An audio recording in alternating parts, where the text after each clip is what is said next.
सरसकट कर्जमाफीच्या मागणीसाठी शिवसेनेचा ट्रॅक्टर बैलगाडी मोर्चा तहसील कार्यालयावर धडकला। सरसकट शेतकरी कर्जमाफीच्या मागणीसाठी शिवसेना उद्धव बाळासाहेब ठाकरे पक्षाच्या वतीनं मंगळवार दिनांक 16 जून रोजी सेनगाव इथं ट्रॅक्टर व बैलगाडी मोर्चाचं आयोजन करण्यात आले। मोठ्या संख्येनं शेतकरी, शिवसैनिक आणि पदाधिकाऱ्यांनी या मोर्चात सहभाग घेतला। सकाळी नगरपंचायत कार्यालयासमोरून मोर्चाला सुरुवात झाली। ट्रॅक्टर, बैलगाड्या आणि घोषणाबाजी करत मोर्चेकऱ्यांनी तहसील कार्यालय गाठले।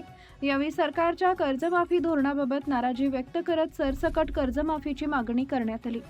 मोर्चा दरम्यान जिल्हा प्रमुख संदेश देशमुख, गोपू पाटील, दिलीपराव घुगे, जिल्हा समन्वयक दिनकरराव देशमुख, उपजिल्हा प्रमुख लक्ष्मण देशमुख, गणेश शिंदे, तालुका प्रमुख संतोष देवकर, नगराध्यक्ष वैभव देशमुख यांच्यासह अनेक पदाधिकारी उपस्थित होते। यावेळी पदाधिकाऱ्यांनी सांगितले की शेतकऱ्यांना दिलेल्या कर्जमाफीच्या आश्वासनाची प्रभावी अंमलबजावणी व्हावी। वाढता उत्पादन खर्च, नैसर्गिक संकटे आणि आर्थिक अडचणी लक्षात घेऊन सरकारनं सरसकट कर्जमाफीचा निर्णय घ्यावा अशी मागणी करण्यात आली। सरकारनं शेतकऱ्यांच्या मागण्यांकडे तातडीने लक्ष न दिल्यास पुढील काळात आंदोलन अधिक तीव्र करण्याचा इशाराही यावेळी देण्यात आला।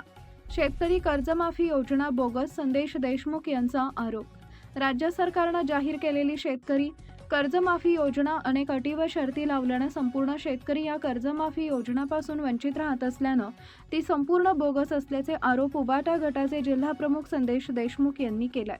राज्याचे मुख्यमंत्री देवेंद्र फडणवीस यांनी महायुती सरकार सत्तेवर येताच शेतकऱ्याचा सातबारा कोरा करणार असल्याचं सांगितलं होतं, परंतु या सरकारनं शेतकऱ्यांच्या तोंडाला पाणी पुसलं असून शेतकरी कर्जमाफी योजना पूर्णतः बोगस व फसवी असल्याचा आरोप शिवसेना जिल्हा प्रमुख संदेश देशमुख यांनी केलाय।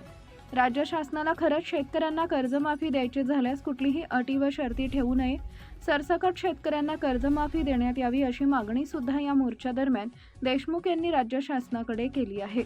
धुमाकूळ महाराष्ट्र न्यूज, प्रदीप वाघ, हिंगोली।